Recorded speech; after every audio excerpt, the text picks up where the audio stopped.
A British woman has been ordered by the government to sell her recently purchased home to make way for migrants, raising serious concerns about private property rights and government overreach. So this letter was from the council, and you got this on the 12th of January. You moved in November, didn't you? Yeah. And you got this letter, and just spell out what this letter says. That letter says that because the property is derelict, that they can compulsory purchase it. If there's any repairs to be done in it, they could take it off the price of the property. Yeah. And these properties are for migrants.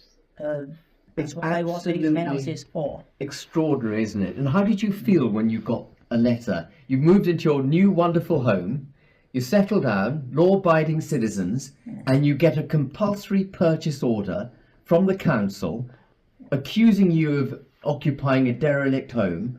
How did you feel when you got this? After paying 200,000 for it, we didn't feel very well. No, it must have been one hell of a shock, mustn't it? It's for the immigrant and not the indigenous population. Well, veterans are sleeping rough. Yeah. 16,000 In veterans. terrible weather. Absolutely. They can't get put in hotels or on a bibby stock home. There is a daylight centre charity in Wellingborough, which looks after homeless people who are sleeping rough, and they spend £630 per annum per head. Illegal migrants get paid £50,000. They get spent on them £50,000 per annum per head, and here we have the evidence of it in this letter. They wanted your lovely new home. Unbelievable. This shocking move highlights the growing prioritization of migrant accommodation over the rights of tax-paying citizens, leaving many to question where this path will ultimately lead.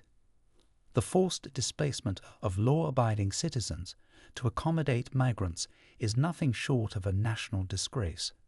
A government that prioritizes newcomers over its own people is failing at its most fundamental duty to protect and serve those who have built and sustained the country. This is not just a bureaucratic oversight, it is an outright betrayal of the British people. Forcing someone to sell their home, a place they worked hard to obtain, is an authoritarian overreach that should alarm everyone. What makes this situation even more disturbing is that it's happening in a nation that once prided itself on personal liberty and property rights. If the government can do this to one person, what stops them from doing it to anyone else? How long before homeowners are simply told they no longer have a right to their property because it has been reassigned for the greater good? Historically, governments that have disarmed their people have often followed with policies that strip them of their other fundamental rights. This situation is eerily reminiscent of past regimes that began by restricting personal freedoms and ended in complete authoritarian rule. First, they take away your right to defend yourself, then they take your property, and soon after, they dictate every aspect of your life.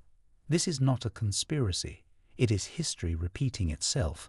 It is impossible to ignore the irony that Britain, a country that once stood up to the world's greatest threats, is now willingly submitting to policies that erode its sovereignty from within. If the nation could defeat the Nazis, why does it now find itself unable to stand up to politicians who enforce these disgraceful policies? The British people must demand accountability from their leaders. They did not vote for their homes to be taken away, nor did they ask to be second-class citizens in their own country. The reality is brutal. Migrants are being given priority housing while long-term citizens are being pushed aside. If this continues, Britain will find itself in a state of irreversible decline. Some may argue that selling the house and leaving the country is the only option left, but that is exactly what the ruling class wants: submission. Instead, this moment should be a rallying cry for action. The people must take a stand before the government's grip tightens further. If the UK does not reverse course, this will not be the last case of a citizen being forced to give up their home. It will become a precedent, and soon anyone could find themselves in the same situation. Britain needs leaders who protect its people, not bureaucrats who sign away their rights in the name of political correctness. It is time to reject these disgraceful policies before the nation loses itself entirely.